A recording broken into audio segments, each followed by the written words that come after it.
যশোর শহরে ৬ দিনব্যাপী পিঠা মেলার আয়োজন করা হয়েছে। আর আজকে পিঠা মেলার দ্বিতীয় দিন চলতেছে। শুরু হয়েছে ১৫ তারিখ থেকে আর শেষ হবে ২০ তারিখে।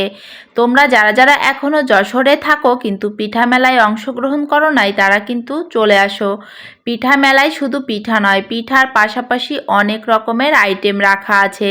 প্রতিটাই নিজেদের হাতেই তৈরি করা জিনিস, একেবারে নিখুঁতভাবে তৈরি করা। আজকে পিঠা মেলায় গিয়ে কিন্তু অনেক ধরনের জিনিস একই জায়গায় দেখতে পেলাম। মাটির জিনিসগুলো তো একেবারে চোখে লাগার মতন। পিঠা আইটেমের ভিতর কিন্তু অনেক রকমের পিঠা আছে, সব পিঠার নামও জানি না এমনটাও আছে। তালের বড়া থেকে শুরু করে পুলি পিঠা, চিতই পিঠা, পুলি, নকশি পিঠা, আরও অনেক রকমের পিঠা। পায়েসও আছে, খেজুর গুড়ের, চিনির পায়েস। তোমরা যেটাই খেতে পছন্দ করো সব কিছুই পেয়ে যাবে এই একই মেলায়, শুধু আসার অপেক্ষা।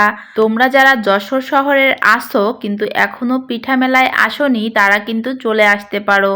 আর আজকে কিন্তু শুক্রবার ছিল, অনেক লোক হয়েছে। আর প্রতিদিন এমনই লোক হয় জানতে পারলাম।